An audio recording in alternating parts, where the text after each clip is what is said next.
With the mantra, leave no one behind, African countries are fine-tuning their civil registration and vital statistics systems. They are making sure every citizen gets counted.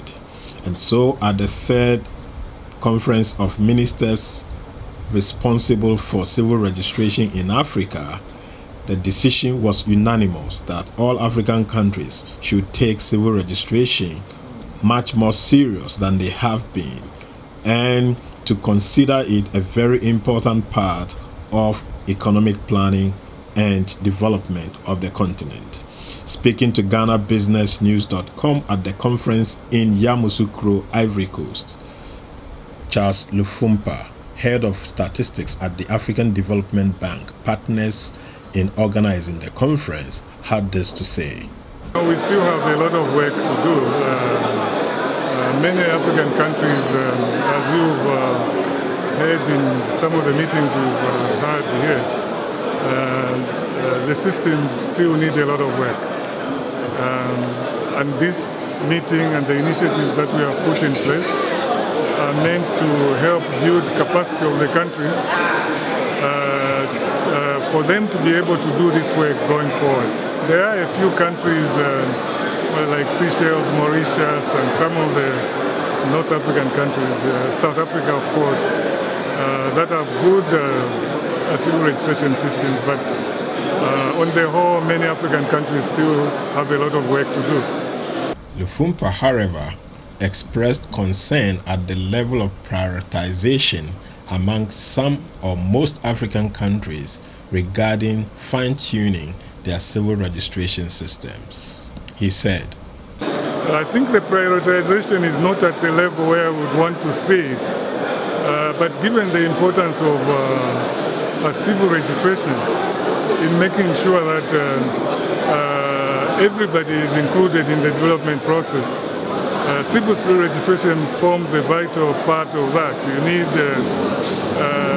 it helps people to participate in socio-economic activities, and I think it's important that governments prioritize this, but there is a disconnect between understanding that and the need to ensure inclusiveness in the development process.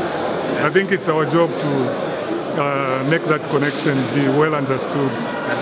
Pali Lehohla, the Statistician General for South Africa, spoke to GhanaBusinessNews.com and gave his impressions about the conference.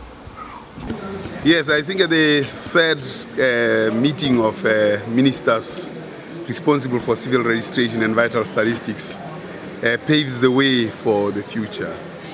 In that civil registration is about individuals. Imagine in Africa we have a billion people and they are known to their fellow citizens and to the world and to their leadership, and they know their leadership. This puts a very different texture and meaning to the lives of Africans and to its development path. Because once we know in a greater detail of the citizens of the continent, then a plan can be crafted that addresses their needs. Lehohla also emphasized on the importance of censuses to the continent. Censuses are very useful, and this is what has been the saving grace for many decades. But Africa also didn't participate that well in censuses. It was only in the 2010 round of censuses when we took the animal by the neck and shook it hard to make sure that African countries actually count. In the last round of 2000, only 38 countries ran a census out of 52 countries. Now we are at 50 in the 2020 round of censuses. Having succeeded in the round of censuses, we moved on to the civil registration and vital statistics as an important, and because it's so ubiquitous or pervasive, it's an important aspect of our lives that we should handle. And it looks to me that we are succeeding in coordinating ourselves, seeing value add in it, and the interest by all stakeholders is palpable, and it holds the promise, particularly on the question of leaving no one behind, which the Secretary General of the United Nations has already said. During one of the panel discussions, Raj Mitra of ECA noted unequivocally the importance of civil registration to planning and any other form of registration and national identification system in any country. He spoke and said the following. To measure any indicator related to human development, you really require the populations at the local level, and I think the civil registration is the only source. I don't think I need to overemphasize this at this point of time. At the end of the conference, the ministers agreed to launch a decade of civil registration and vital statistics covering 2015 to 2024, with the goal of leaving no child out and no country behind in the effort to register all births and vital events in Africa. This has been Emmanuel K. Dugbevi reporting from Yamoussoukro, Ivory Coast.